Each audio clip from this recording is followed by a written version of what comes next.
Alright, kale bannaffe abali bweru w'eggwanga mwebe nsookeddeko okulamusa.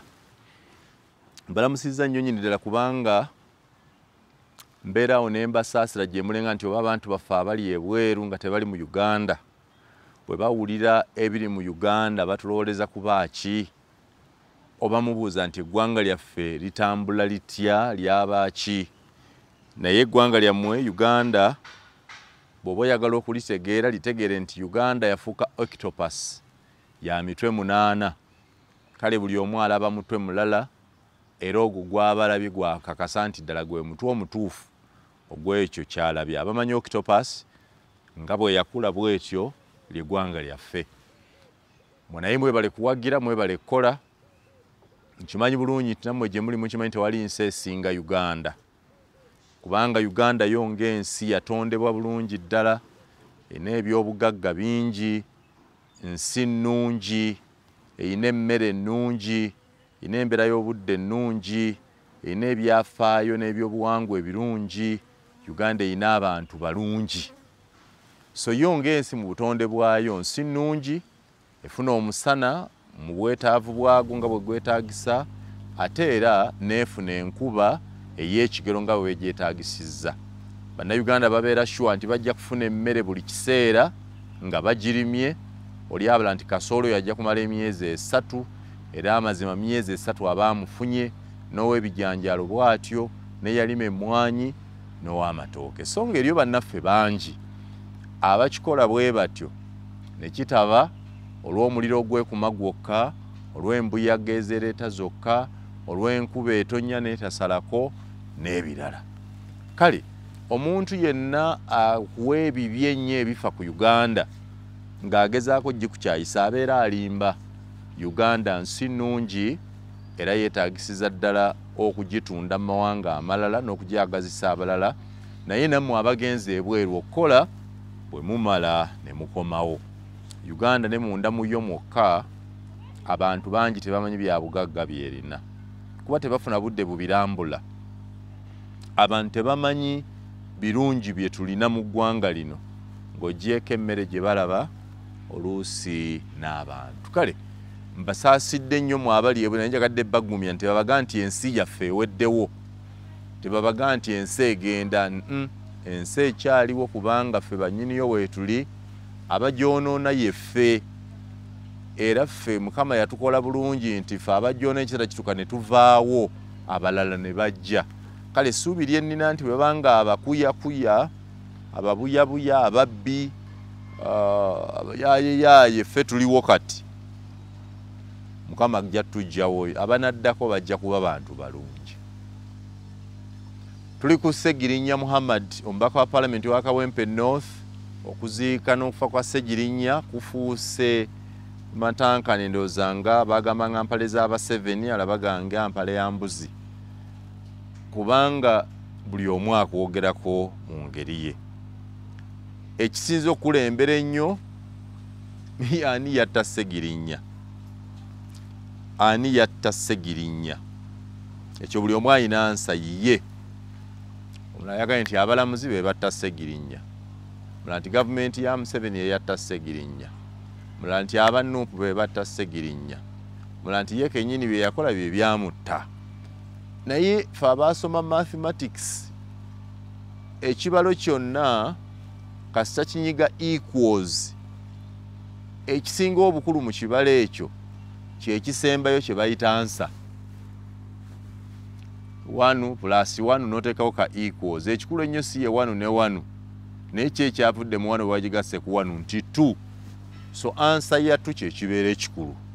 Kale ekikulu ennyo mu bya Ssegirinnya nti Ssegirinnya yalwala, Ssegirinnya n'afa, Ssegirinnya n'aziikibwa. Equals eri nti Ssegirinnya ali mu ttaka.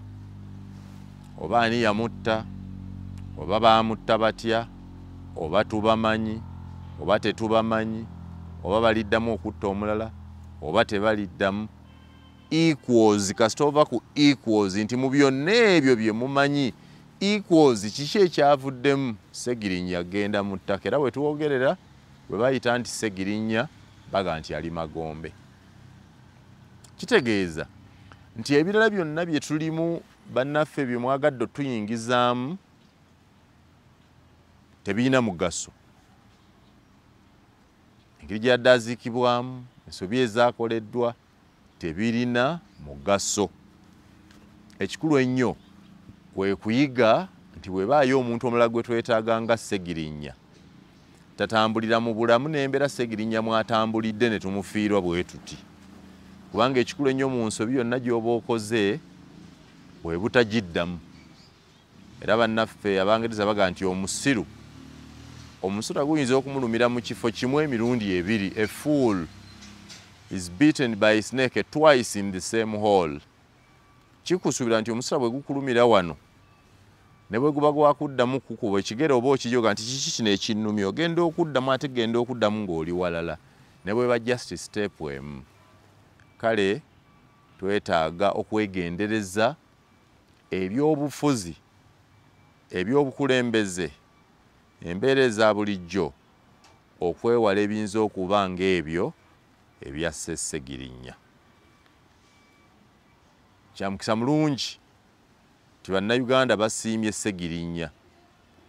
Bye yakola abasinga obungi babitegedde, ne babisiima, ne babiwaana. Nga bimulabika yabikola mu bulamu, abadde w'amaanyi mu bulwadde, era yabadde w'amaanyi mu kufa. Ssegirinnya gyali awummule mirembe, kubanga bambi tasobola kudda kutubuulira ku biki byabadde amanyi ku bantu bawangaala nabo.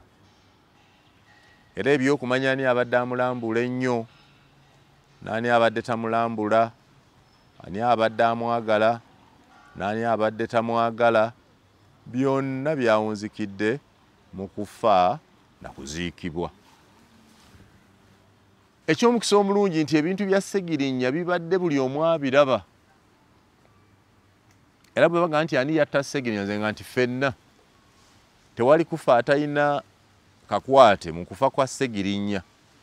Tewali atalina ttafaali mu kufa kwa Ssegirinnya. Katubuuze, eyamulirako alaawensi ey'ennaku ebbiri nti agenze mulambula Nairobi, n'ali alaawensi n'akomawo mangu n'atazaayo alaawensi, naye ng'amuliiriddeko nga ye obulwadde bwona aliirireko alaawensi genda Nairobi, mangu mangu kola meeting ze nakudda. Oyo ku olwo kye yakola yali awerekera Ssegirinnya mu lugendo lwe olw'okufa. Oyo mutemu ddala, era mubatta Ssegirinnya ateekwa okubeeramu. Omulamuzi eyalabira ddala nga Ssegirinnya aggwaayo, ne bamusaba beyiro Ssegirinnya agenda ajjanjabwe, ddala n'amumma beyiro nga yeekwasa amateeka. Oyo oyinza okumuggyamu batemu? Oyo mutemu ddala, omutemu nno yennyini eyeetaaga oggwa obugumbulago bw'oba omutuuseeko. Oyo talina bweyigana kufa kwa Ssegirinnya. Yateekako ettafaali lye, naye ng'alyongera ku lyoli eyagenda omulabako ebweru n'amulirako ssente nga tatuuse. Gavumenti ya Uganda kiki enaagamba kyetaawulira? Kiki eyinza okwegaana mu kufa kwa Ssegirinnya? Ti Ssegirinnya yasaba beyiro, nammibwa beyiro, naye ng'embeera eraga nti mu butuufu mulwadde. Maama wa Ssegirinnya yalaajana n'akaabanga misana ttuku, wuuwi wuuwi wuuwi, wuubi omwana wange, wuuyo munzite, kale mumunteere. Gavumenti ng'ewulira, ab'amawulire nga babikwata, paalamenti ng'ewulira, abalamuzi nga balaba, TikTok zaakola, byali mu mawulire, ffenna twabiraba. Abo batemu abatta Ssegirinnya tolina bw'oyinza na kubaggyako. Ate obaggyako oti? Omukazi nga yalaajana, maama wa Ssegirinnya nga yagenda ku makooti, nga yagenda ku paalamenti, nga yalaajana. Kiki kyataayogera? Ani yamuyamba? Abo nabo ku lukala lw'abatta Ssegirinnya kwe bali. Ab'ekibiina kye ekya NUP, ekya National Unity Platform, tolina bw'obajja kukutta Ssegirinnya, kubanga waaliwo ekiseera bwe baamwoleka obukyayi. Waliwo ekiseera nabo bennyini abali mu NUP we balowooleza nti Ssegirinya akolagana ne gavumenti nti era obulwadde bwayogerako yeekoza era ne bamulangira era ne bakyatula naye agamba nti Ssegirinya yeekoza. Mwe mwali mukwano gwange Alex Mufumbiro, mwe mwali mukwano gwange Nusifa Nakato eyagamba nti weekwese mu hootero oli mukulya bitafutafu otumanyiira nnyini taafulu n'avuma n'okuvuma komaaniina. Oba ojjukira ebintu ebyo Nusifa Nakato simanyi lwaki abantu badde beesibyeko Alex Mufumbiro. Teyali Alex Mufumbiro yekka. Alex Mufumbiro yakyogera circumstantially naye yali endowooza y'abaali mu Nuupu bonna. Ne Nusifa Nakato naye n'akikakasa. Ate era olumu nga ndi ku mpewo ne Tamale emirundi kati omugenzi rest in peace yakyogera naga nti Ssegirinya yeekoza, Ssegirinya talina bulwadde. Mu kiseera ekyo waliwo abantu abaasiga obukyayi ngaga nti Ssegirinya yali alidde ssente za gavumenti ali mu accountability. N'abaayogera ebyo nabo batemu abaateeka ettafaali ku kufa kwa Ssegirinya. N'olw'ensonga eyo, ensonga y'okubuuza ani yatta Ssegirinya, buli gw'olowoozaako akujjira mu bwongo yagirimu. Naffe bannamawulire ebigambo bye twawandiikanga oluusi ne tusavuwaza embeera ye, oluusi ne tuwa n'aboogera ku conspiracy theories omukisa okwogera nti Ssegirinya si mulwadde ne tubawa platform. Naawe era obeera otadde ettafaali ku kufa kw'omubaka Muhammad Ssegirinya. Kale Ssegirinya gy'ali tumusabira busabizi awummule mirembe, rest in peace, kubanga ekyokufa kwe ne bwe tunaabuuza tuddamu si kyangu kuba nagwe kiwunzikirako. Naye at least ebintu bya Ssegirinya nga bwe ngambye nti bibadde birabibwa, buli omu amanyi mu mutima gwe. Bwe bakubuuza nti wamma wandiika ani ddala eyavaako okufa kwa Ssegirinya, waliwo omuntu omu oba babiri bossa ku lupapula. Olw'ekyo ky'ojjukira, ekyo kye wawulira n'ekyo ky'omanyi. Ebintu bye twalabye Masaka mu kuziika okwa Muhammad Ssegirinya byandaze ebintu bino. Ekisooka,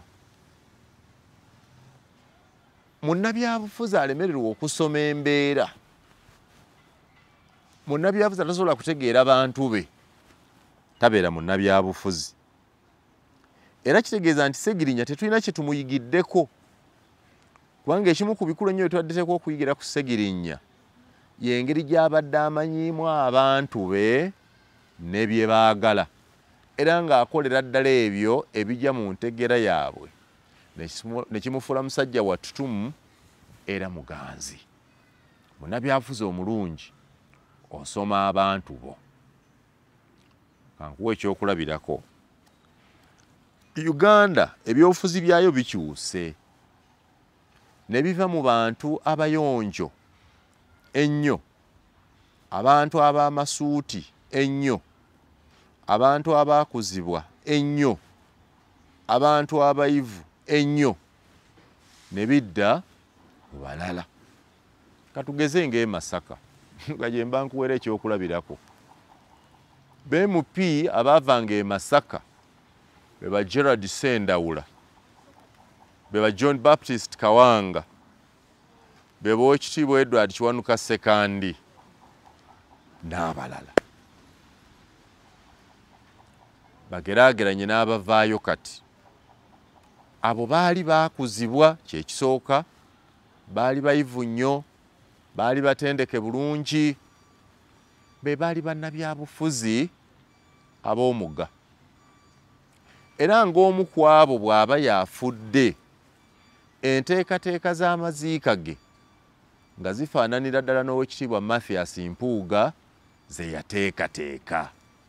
Emikolo giteekebwateekebwa bulungi, bandi zijja ne zikuba, abafiire bambazibwa yunifoomu, abantu batuuzibwa bulungi, era obutebe bubaawo, emmere ebeera yakusimba layini, mmere ebeera bufe ng'olya ky'oyagala, amazzi tegaba ga mu nsuwa, munywa ga mu bucupa, kubanga gwe muziika wa kika ekyo. oba tutegeragana bulungi. Singa Mpuuga yennyini ye yabadde aziikibwa, ebyo byonna bye yategese bye byandikoleddwa, kubanga agwa mu ttuluba ly'abantu be nkugambye, batwatendekebwa, batwakuzibwa, batwambala masuuti, b'oweekitiibwa, be mukama waffe.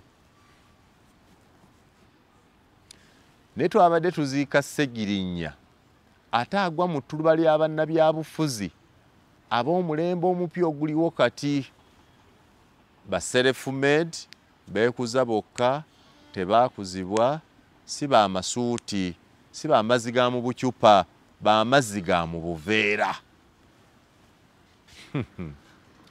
Amazzi ag'omu kaveera Oweekitiibwa Mathias Mpuuga g'atasobola kugula ku street n'aganywa, ag'ekikumi, ag'ebiri, ag'ebitaano, Ssegirinnya ate abadde gaasinga n'okwagala, ng'ag'omu bucupa ate ayinza okugatya.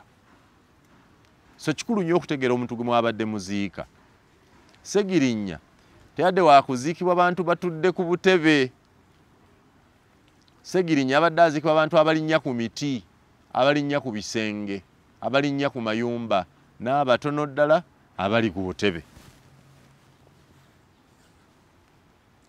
Kibadde kikulu omuntu okutegeera era okunnyonnyoka nti ye gwe tugenda okuziika y'ani. Ssegirinnya teyabadde wa kuziikibwa na public address system ey'emiliyoni 50 nti buli lunaku osasula emiliyoni 4 eyogere. Ssegirinnya adde asobola n'okuziikibwa abantu ab'obuzindalo buno obw'oku kyalo, oba bimukalakaasa nti bannange munnaffe ono abadde mulungi nnyo, naye nga muli ku bimukalakaasa. Kubanga kye kibadde ekika kya munnabyabufuzi gwe bayita Ssegirinnya. Era nga bwe yali baga nti omuntu kyasiga kyakungula, nga bwe yali mu mirimu gye ne mu bulamu bwe, era bwe yabadde ateekwa okuwerekera. N'olw'ensonga eyo, ebintu byonna Oweekitiibwa Mathias Mpuuga bye yakoze okuwerekera Ssegirinnya byabadde birungi, y'enteekateeka ennungi. Kyokka si bye byabadde bijja mu munnabyabufuzi gwe baziika. Nti nkakasa bulungi nti ne Ssegirinnya singa yabaddewo nga muntu mulala gwe tuziika afaanana ye, n'obuuza Ssegirinnya nti ogenda genda eno Mpuuga gy'ategese oba eno ekaddugala gye bategese ewaffe, eyabadde Bobi Wine ne ba Ssennyonyi, Ssegirinnya gye yandibadde. Be bantu be, kye kikula kye, kye kika kye, babadde afaanana, mwabadde yeeyaliza, yeebadde nzikiriza ye. Era omwoyo gwa Ssegirinnya we guli mutebenkevu ddala, yaziikiddwa nga bwe yandibadde yeetaaze, kubanga era bw'atyo bw'abadde abeera. Ekyetaagisa kyabadde ki? Kyabadde Oweekitiibwa Mathias Mpuuga okusoma ekika ky'abantu baalimu n'okutegeerera ddala ekika ky'omuntu aziikibwa. Oba ntegeerekese bulungi? Kubanga bw'atyo bw'abadde. Bannaffe okubanga tebaamulambula, yes, abannuupu baatuuka ekiseera Ssegirinnya ne bamuwanduukulula, ne bamanya nti atuuse mu kye bayita terminal illness, obulwadde obutawona. Ng'era tewali asuubira nti Ssegirinnya ajja kudda engulu atambule, wabula okulinda obulinzi olunaku nti Ssegirinnya essaawa yonna agenda. Bwe yatuuka mu mbeera eyo, bangi baakoowa ne beewa ekkabyo, oba olyawo ne bamwesamba mu bugenderevu oba obutali bugenderevu. Mu bamwesamba mwe muli abannuupu, pulezidenti ne bakulembeze banne, n'abawagizi, naye era mulimu n'abatali bannuupu. Kya mukisa mulungi nti Oweekitiibwa Mathias Mpuuga ate mu bbanga eryo yasigala afaayo ng'amulambula, ng'ayogerako naye, ng'abayamba. Ekyo kikolwa kya bugunjufu. Okubeera ne mukwano gwo, okumulabirira, okumubeererawo paka ku ssaawa esembayo. Era maama Ssegirinnya ne mukyala Ssegirinnya ne muganda wa Ssegirinnya n'abaana baabadde batuufu ddala okwebaza Matyansi Mpuuga olw'okubabeererawo n'okubeererawo Ssegirinnya paka ku ssaawa esembayo. That's no guarantee nti yabadde asinga okumwagala. Bannabyabufuzi si bangu abadde amwagala, naye oba oli naali abadde bamwesambye oluusi lwakuggwamu ssuubi n'amaanyi nti omuntu waffe agenda, ne bata mulambula na kumusemberera, si butamwagala naye olw'embeera z'obuntu bawubwa. Waliwo abantu abatya abalwadde nga bwenga nti omuntu bw'otegeera embeera yo kibi nnyo okukola ensobi emirundi ebiri. Nja kuwa ekyokulabirako nti nze nkimanyi bulungi nti mikwano gyange ddala bankaabya. Omuntu nga ddala mukwano gwange ng'abadde mukwano gwange ku mutima bw'afa ankaabya. Ng'era Tamale emirundi bwe yankaabya. Ne Tamale emirundi bwe yankaabya ne mukwazirana okwo kwonna ne ndaba nti bannakampala bakolamu bukozi mawulire, bakolamu bukozi bu TikTok, bakolamu katemba, ne kinnennyamiza. Nakati wakyaliwo abampita Ssaabakaabi, abamu bampita apangisibwa okkaaba, abamu bampandikira n'obubaka ne bagamba Dekuraaya, Muyanga Dekuraaya omuwolomi omukaabi w'oku nnyimbe. Kati namala okutegeera nti mu bunafu bwange obw'abantu abanfaako nkaaba, mu kukaaba okwo ne wabaawo abakolamu bye baagala. Kati kyenkola kasita bambikira omuntu wange, sikyadde ate ku lumbe, kasita bambikira gwe njagala mukwano gwange, mufo ky'okudda ku lumbe nzira waka. Bwentyo bwe nakola ku Nabuiso, bwentyo bwe nakoze ku Ssegirinnya. Tewali yandabye ku lumbe lwa Ssegirinnya, naye nga yali mukwano gwange ddala. N'akatambi ke twasemba okuba naye badde bakatambuza buli wane bye twayogera.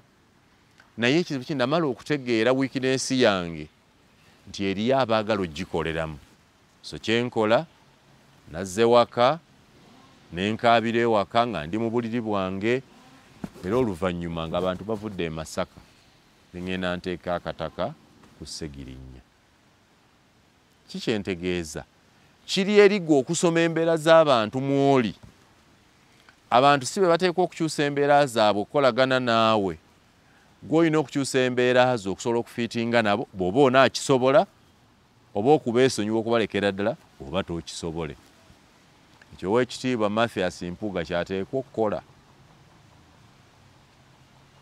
okukakasa nti asobola okukyusa embeera z'abayaga, embeera ze yeeyise nga baayita abayaga, atambule nabo basobole okuba ne kye batuukako, oba okusigaza embeera ze yeesonyere ddala abayaga, asigale nga ye Mathias Mpuuga ow'amasuuti, eyakuzibwa, ow'oluzungu, omutendeke, ow'ekitiibwa. Mu kukola ekyo mulimu eby'omugaso bingi, benefits bingi nnyo byajja okufunamu. Kyokka era mulimu eby'okufiirwa bingi, waliwo byajja okufiirwa nga bingi, kubanga baga nti omuntu kyasiga kyakungula. Ng'era bwe ndi mukakafu ddala nti ng'enjuba ewerekera omwezi, ng'emisana liwerekera ekiro, ebintu byonna aba Nuupu bye bakola, nga pulezidenti waabwe Robert Kyagulanyi Ssentamu abawaga, nga basenda Mpuuga ng'ekiwojjolo oba ekisaanyi, ng'abawaga ng'abinyumirwa, olunaku lumu bagenda bimukola. Njogera nkakasa kubanga twali ne Kizza Besigye wano. Kizza Besigye nga ye darling. Kizza Besigye nga bwayogera taddibwamu. Kizza Besigye nga lwanajja mu Kampala esannyalala nga tayogerwako. Nalabira ddala abaana abamuvuma, ne Ssegirinnya yali omu ku baamwegaana ng'aga ntasobola, ate nga yali mukwano gwe nnyo. Ssegirinnya yali mukwano gwa Besigye. Naye namulabira ddala ng'amwegaana, ng'afunye Kyagulanyi.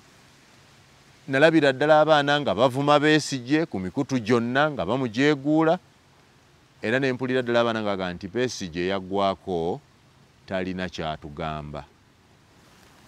Olw'ensonga eyo ndi mugumu ddala nti olunaku lumu walibaawo omulembe okugenda okuyisa Kyagulanyi ne banne mu mbeera y'emu, era lumu bali bagamba nti nammwe mwaggwako temulina kye mutugamba. Walibaawo omulembe ogukulembera okuggyako nga bafunye omukisa ogutufuggako ate ogulabika ng'oguli ewala. Bannayuganda balabira ddala nti Kyagulanyi yanditufuze era bakyagala. Nange nkyagala nnyo kubanga Robert Kyagulanyi bw'afuga mbeera memba wa First Family. Naye Kyagulanyi tayagala bwa pulezidenti bwa Uganda. Mu byakola byonna byendaba emisana n'ekiro, byempulira ne banna abamwetoolodde, tewali kikola wadde n'ekimu kyonkakasa nti ekyo bw'akikoze kiraga nti ayagala okubeera pulezidenti. Ebikola byonna kati ebikolebwa mu Nuupu biraga nti baagala okubeera pulezidenti. You note the difference. They do not want, or they are not working to seek the presidency. They are only working to cement the presidency. Tebagala kubeera ba president, bagala kubeera ba president, and that's all. Byonna bye bakola, ebikola byonna ebikolebwa mu Uganda, okugoberera akakiiko ebyokulonda nga kakebera enkala z'abalonzi, okugebolera NRM ng'eyanjula manifesto yaayo n'okugitaganjula, okulondoola Museveni ng'ali mu ntambula za PDM, okusobola ozikolokota n'okulondamu ekituufu n'ekikyamu. Mu ebyo byonna aba Nuupu n'aba-opposition tebaliiyo. Kyokka ng'ate ebyo bye bikolebwa omuntu ayagala obwa pulezidenti okulondoola. Enkala z'abalonzi bazirondodde batya? Zirimu ki? Omusajja taba n'ekyayisaawo. Ebyo byonna aba-opposition tebabiriiko. Naye ng'ebyo bye biri mu baagala abanoonya obwa pulezidenti.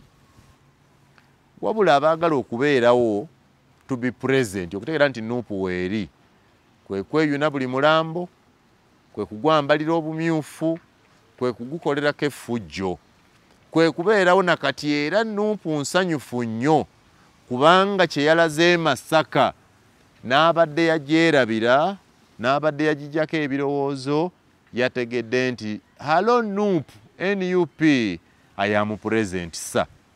Nuupu confirmed that they are present. So their actions seek the presidency, not the presidency. Ebintu ebyo bannaffe bateekwa byegendereza, tuteekwa bigoberera. So ekiseera kye tulimu kati kyandibadde kirungi abantu bano bombi mu bagambe beeyawulire ddala. Abasoga abalina ekigambo kye baga nti twawukana oti maha, kwegamba mwawukane buli omu. Kimaze kati okutegeerekeka nti buli omu ali ku lulwe. Oweekitiibwa Mathias Mpuuga ali ku layini ndala, ku musingi mulala, ku lugendo lulala. Taddamu okuba n'akantu konna k'akola akeekuusa ku bya NUP, ku bya Robert Kyagulanyi, ku bya Joel Ssennyonyi. Zimbira ddala ekikyo nga bw'otandise okutambula mu bajeema n'ewalala, banoonye mukwatagane kubanga be bannabyabufuzi abakufaanana, batwakuzibwa, batuli mu masuuti, batumanya oluzungu, batwagala politics ow'ensa. Beebo zimba otambulire mu abo. Bali abayaayo beesonyiire ddala. Ojja kusigaza ekitiibwa kyo n'erinnya lyo n'emigaso egikulimu tusobole okugifuna. Wabula bw'onaasigala ng'okyayagala okufuna ekitiibwa kyeri n'eno, abaana bali mu kwonoonera ddala. Abaana baleke. Wali nabo ebbanga ne bakuzimba, naawe n'obazimba. Mpuuga mwazimba abaana abo. nayogera nga ndi ku televisioni ya baba nenga nti abaana nga bayitiriza otuvuma, abaana nga bayitiriza okutuwemula. Politics of kumanyoko nga asusse. Tulina abaana. Mwami Mpuuga gwe wali leader of opposition in parliament mu kiseera ekyo. Sijjukira statement yo evumirira abaana kutuvuma. Paka lwe batumaliriza, bwe balaba nga tuweddewo ffenna batuvumyevumye batuwemudde ne batuuka gy'oli. Kati bavuma ggwe. Naye njagala kugumya na kuzzaamu maanyi nti nga bwe bakuvuma olwaleero bagenda kuvuma Kyagulanyi bamuwemule. Linda akantu kajja kubaaka. That same social media force gy'olaba ey'Abannayuganda eyatabukira Ssebaggala n'emukyukira nga emulaba bulabi awo nga ne bw'ayita teri afaayo. Eyatabukira Besigye n'atuyitako nga tewakyali afa baga talina kyatugamba. Egenda kukyukira Robert Kyagulanyi Ssentamu ne banne lumu bali bagamba nti balina kye batugamba. So Mpuuga viira ddala ku ludda lw'abayaayi. Abakuwagira bamanye gy'oli banaakuwagira. Mu ngeri y'emu ne mwami Robert Kyagulanyi ne NUP mwesonyiwe Mpuuga mumuviireko ddala. Kyeyasobola okubanyakulako bwe bya kamisona bwa paalamenti obwo bwagenda mu bwerabire, yabasinza amagezi n'ayitawo. Obwa kamisona obwo bwe bukyamutambuza n'ekitiibwa ekibaluma, kubanga mmotoka mwatambulira ebaluma, abasirikale abamukuuma babaluma, amasuuti g'ayambala gabaluma, oluzungu lwayogera lubaluma, okuyitibwa ow'ekitiibwa kibaluma. Naye anti ebyo byo yayitawo nabyo byagenda. Era politics we temumusobola. Nammwe musobola oli ow'abayaayi. Nammwe muzimbe politics oyo w'ekiyaayi. Politics wa kumanyoko, politics w'enjaga, politics wa kavuyo, politics w'okulwanira emirambo, politics w'okudduka nagyo, politics w'okuwebuula abantu. Naffe abaagala oyo era abamutegeera tujja kubagoberera katuzimba oyo. Ono azimba owuwe, naffe tuzimba owaffe owakumanyoko, tuleke Bannayuganda okusalawo. Njagala kubajjukiza nti Bayibuli ekyogera lwatu nti buli kintu kirina ekiseera kyakyo, era eyongera n'ekiggumiza nti omuntu kyasiga kyakungula. Ate era Bayibuli eyegamba nti Katonda tasekererwa. For God and my country.